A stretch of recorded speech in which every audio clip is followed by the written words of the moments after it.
નમસ્કાર વિદ્યાર્થી મિત્રો, હું રાકેશ બાદાણી આપનું હાર્દિક સ્વાગત કરું છું. તમે નિહાળી રહ્યા છો wiring estimating costing and contracting diploma electrical 5th semester. મિત્રો, લાસ્ટ લેક્ચરમાં આપણે ટેન્ડર વિશે ભણેલા છીએ. અલગ અલગ પ્રકારની ખરીદ પદ્ધતિઓ પણ જોઈ. ટેન્ડર કઈ રીતે ભરવાનું હોય છે, કઈ રીતે એનું સિલેક્શન થતું હોય છે, એના વિશેનો સંપૂર્ણ ખ્યાલ લીધો છે. હવે એના જેવો જ એક મહત્ત્વનો ટૉપિક છે કે જે સૌથી વધારે વખત એક્ઝામમાં પૂછાયેલો છે. તેમાંનો પહેલો ટૉપિક છે સિક્યુરિટી ડિપોઝિટનું મહત્ત્વ. બે પ્રકારની અલગ અલગ પૈસાની અંદર આપણે ડિપોઝિટો લેવામાં આવતી હોય છે. ત્યાં અર્નેસ્ટ મની ડિપોઝિટ હોય છે અને બીજી છે સિક્યુરિટી ડિપોઝિટ હોય છે. એના નામ પરથી તમે ઓળખાણ થઈ જશે કે સિક્યુરિટી ડિપોઝિટ.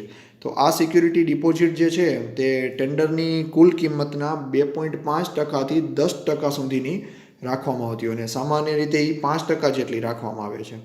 અને જો બહુ જ મોટો કોન્ટ્રાક્ટ હોય કે બહુ મોટું ટેન્ડર આપણે ભરતા હોઈએ તો આ રકમ મોટી પણ થઈ શકે છે અને એ જે રકમ છે એ તમે સગવડતા પ્રમાણે હપ્તામાં પણ ભરાતી હોય છે. અને આવી રીતે પૈસા, ધારો કે આપણે એમ કહીએ કે 1 કરોડનું કામ છે તો 2.5 લાખથી 5 લાખ રૂપિયાની આજુબાજુ રૂપિયા આપણા સિક્યુરિટી ડિપોઝિટના રૂપે ત્યાં કને રહેતા હોય છે, જે વહીવટી વિભાગ હોય છે એની પાસે. અને મિત્રો, આ જે સિક્યુરિટી ડિપોઝિટ રાખવાનું કારણ જે છે ને તે એ હોય છે કે જે આપણે આ કામગીરી કરીએ છીએ તે નિયત સમયની અંદર અને સાથે યોગ્ય ગુણવત્તાવાળી જરૂરી જથ્થામાં માલ સામાન હોય, સાધન સામગ્રી હોય એ વાપરી અને પૂરી રીતે આપણે એને ખાતરી પેટે રાખી શકીએ. કે ધારો કે આપણે જે પણ વસ્તુ કરશું એ પણ બધું આટલા ડિપોઝિટ આપણી પડી હોય ત્યાં, તો એ ખાતરી સાથે તમે કરી શકો છો. અને આ જે બાંયધરી જે છે એ પૂરી કરવામાં જો કોન્ટ્રાક્ટર નિષ્ફળ જાય તો તેમાં શું હોય કે પેનલ્ટી રૂપે આપણે આ જે રૂપિયા આપણે આનામાંથી કપાય છે તે રૂપિયા, એટલે કે રૂપિયા જે હોય એનામાંથી કાપી લેવામાં આવે. ધારો કે તમે કામની ગુણવત્તામાં કે માલ સામાનમાં થોડો ઘણા કાંઈ એવી તકલીફ પડી કે ધારો કે તમને એવું કીધું છે કે આ મટીરિયલ તમારે વાપરવાનું છે ને એ મટીરિયલમાં તમને કાંઈ પણ એવી ખામી લાગી કામગીરી દરમિયાન, વચ્ચે જ્યારે કોઈ ઇન્સ્પેક્શન કરવામાં આવે ત્યારે, તો આપણી જે સિક્યુરિટી ડિપોઝિટ છે તેમાંથી એ રૂપિયાની પેનલ્ટી રૂપે કાપવામાં આવતા હોય છે. ઘણી વખત શું થાય કે કોન્ટ્રાક્ટરને સંસ્થાનો માલ સામાન કે મશીનરી લોન પર આપવામાં આવે અને એમાં નુકસાન થઈ જાય. બરાબર. ધારો કે તમે જે જગ્યા ઉપર કામ કરી રહ્યા છો અને એ જગ્યાના જે પ્રોપ્રાઇટર છે એ તમને કોઈ સાધન સામગ્રી કામ કરવા આપે છે અને એમાં જ કંઈક ફોલ્ટ થઈ ગયો હતો અને તમે જો રિપેર ના કરાવી દો તો સિક્યુરિટી ડિપોઝિટમાંથી આ રૂપિયા જે છે ને એ ડિડક્ટ કરવામાં આવતો હોય. પછી ઘણી વાર શું થાય કે આ જે આપણે કોન્ટ્રાક્ટ રાખીએ છીએ, બરાબર, એ કોન્ટ્રાક્ટ નિયત સમયમાં જો પૂરો કરી દેવામાં ના આવે તો હવે આ ખાતરી જે છે એ શું છે કે સિક્યુરિટી ડિપોઝિટ છે કે એના બાને આપણે શું થાય કે આ કામ જે છે એ સમયસર પૂર્ણ થઈ જાય. તો આમ આ બધા હેતુસર આપણે સિક્યુરિટી ડિપોઝિટ રાખવામાં આવતી હોય છે. અને સિક્યુરિટી ડિપોઝિટનું આ મહત્ત્વ રહેલું છે કે જે કામ કરવાની યોગ્યતા જે છે, બરાબર છે, તે સારી રીતે કેળવાય, સમયસર અને સારી રીતે સારા માલની ગુણવત્તાવાળું કામ આપણે સમયસર લઈ શકીએ. એ જ આ સિક્યુરિટી ડિપોઝિટનું એક મહત્ત્વ રહેલું છે. બરાબર છે મિત્રો. હવે બીજી જો વાત કરીએ આપણે તો next Ernst money deposit. Ernst money, અને ક્યારેક શોર્ટ ફોર્મ પણ મિત્રો પૂછાતા હોય છે એક્ઝામમાં, તો EMD અર્નેસ્ટ મની ડિપોઝિટ. તો આ જે છે તે ટેન્ડરની રજૂઆત કરતી વખતે ટેન્ડરમાંથી આપણે જો કામગીરી સંતોષકારક રીતે અને સમયસર પૂરી કરી આપવામાં તેમજ ટેન્ડરની શરતોનું યથાયોગ્ય પાલન કરવાની બાંયધરી પેટે કોન્ટ્રાક્ટરને પ્રોજેક્ટ કિંમતના 2-5% જેટલી રકમ ભરવી પડે છે. બરાબર. હવે આ જે મની છે ને અર્નેસ્ટ મની ડિપોઝિટ એક પ્રકારની કેવી છે કે બાંયધરી છે, સિક્યુરિટી ડિપોઝિટ જેવું જ છે. એ તમને ભરવી પડતી હોય કે જે આપણે કમાણી થવાની છે આનામાંથી એના, બરાબર છે. આને જ આપણે શું કહીએ છીએ કાં બાનાની રકમ કાં તો અર્નેસ્ટ મની ડિપોઝિટ કહેવામાં આવે છે. બરાબર છે. તો હવે આ ડિપોઝિટની જે રકમ જે છે તે શું હોય કે સક્ષમ અધિકારીને ક્રોસ કરેલ અકાઉન્ટ પેઈ ચેક કે DD દ્વારા ભરવામાં આવે છે. એટલે એડવાન્સમાં શું હોય, આવી રીતે એક ચેક લઈ લેવામાં આવે અને એની બાંયધરી જે છે તે જે અધિકારી પાસે આનું કામ થતું હોય એ અધિકારી પાસે રાખવામાં આવતું હોય. બરાબર છે મિત્રો.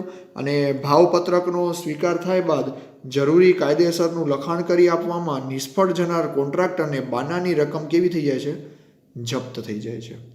એટલે જો તમારે ભાવપત્રક જે પ્રમાણે ભર્યું હોય એ પ્રમાણે જો ભાવપત્રક અને લખાણ પ્રમાણે જો તમે કામ કરવામાં નિષ્ફળ જાઓ તો કોન્ટ્રાક્ટરને આ જે બાનાની રકમ જે છે ને તે પાછી મળતી નથી. બરાબર છે ને. આનો પણ ઉદ્દેશ્ય જેમ આપણે આગળ જોયું તેવી રીતે કે સિક્યુરિટી ડિપોઝિટમાં કે સમયસર કારના શરતો સાથે કામ પૂરું થઈ જાય એના માટે આ બાનાની રકમ જે છે તે કોન્ટ્રાક્ટર પાસેથી લેવામાં આવતી હોય છે. બરાબર છે. અને સાથે સાથે શું થાય કે જે કોન્ટ્રાક્ટર જે છે તે કેવો આર્થિક રીતે સદ્ધર છે કે નહીં એ પણ આપણે જાણી શકીએ છીએ. ઘણીવાર કેવું થાય કે 1 કરોડનું કામ લઈ લીધું, બરાબર, 1 કરોડનું કામ લઈ લીધું અને એ કોન્ટ્રાક્ટર પાસે કેપેસિટી 1 લાખ રૂપિયાની નથી કે એની પાસે 1 લાખ રૂપિયા હોય નહીં, તો 1 કરોડનું કામ એ કઈ રીતે પૂર્ણ કરે?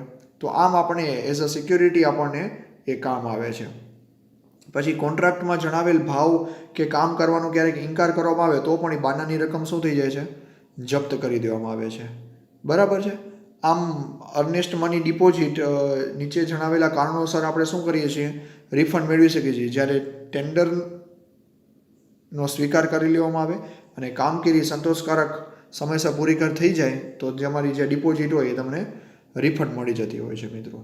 બરાબર છે. તો આમ 2 ટોપિક છે બહુ જ અગત્યના છે, એક્ઝામમાં પણ ઘણી વખત પૂછાયેલા છે. અર્નેસ્ટ મની ડિપોઝિટ અને આપણે સિક્યુરિટી ડિપોઝિટ. આમ 2 આપણે જે પૈસા આપણે જમા કરવાના આવતા હોય છે ટેન્ડર પ્રમાણે એ આપણે જોયું. એના પછી અને બહુ જ એક અગત્યનો ટોપિક છે SOR. શોર્ટ ફોર્મ મિત્રો યાદ રાખજો. S for schedule, O for of અને R for rates. Schedule of rates.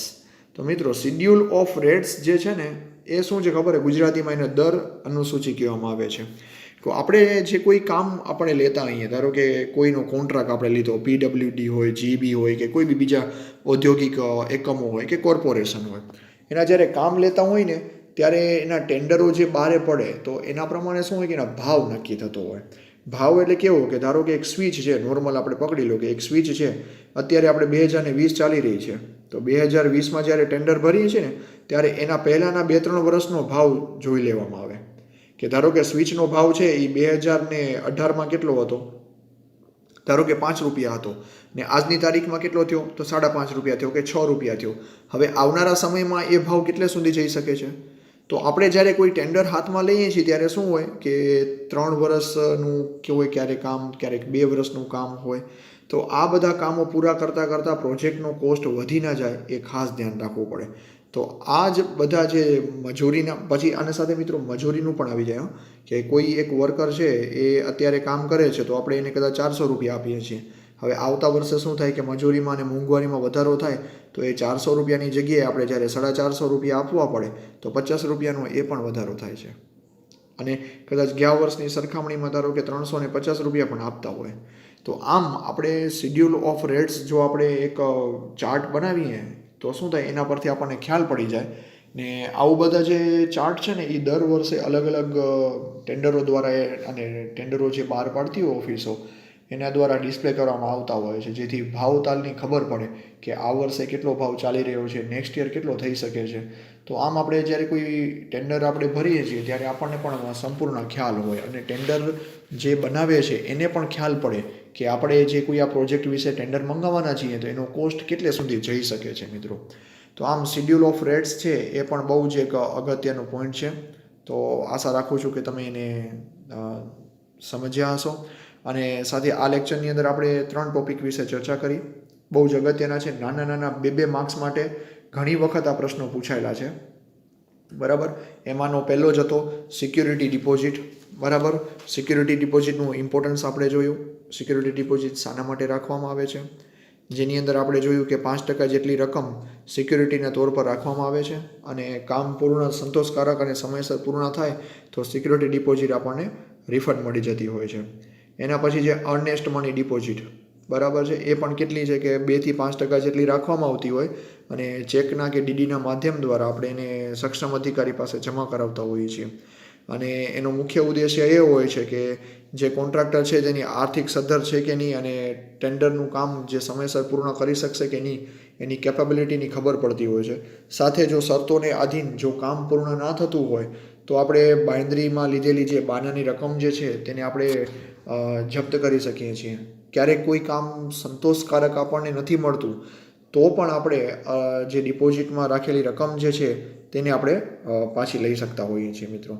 અને ત્રીજો ટોપિક આપણે જે જોયો તે છે શિડ્યુલ ઓફ રેટ્સ, કે શિડ્યુલ ઓફ રેટ્સને આપણે એક કેવું છે કે એક દર અનુસૂચિ છે કે જે અલગ અલગ ઓફિસો કે અલગ અલગ સંસ્થાઓ છે એના દ્વારા દર વર્ષે ભાવપત્રક બહાર પાડવામાં આવતા હોય, કે મજૂરનું કામ હોય, લેબર કોસ્ટનું કામ છે કે કોઈ મટીરિયલનું કામ છે, એ બધાના શિડ્યુલ ઓફ રેટ્સ છે એ ડિસાઇડ કરવામાં આવે, જેથી ટેન્ડર બહારે પાડવામાં અને ટેન્ડરને ભરવામાં બહુ જ અનુરૂપ રહેતા હોય.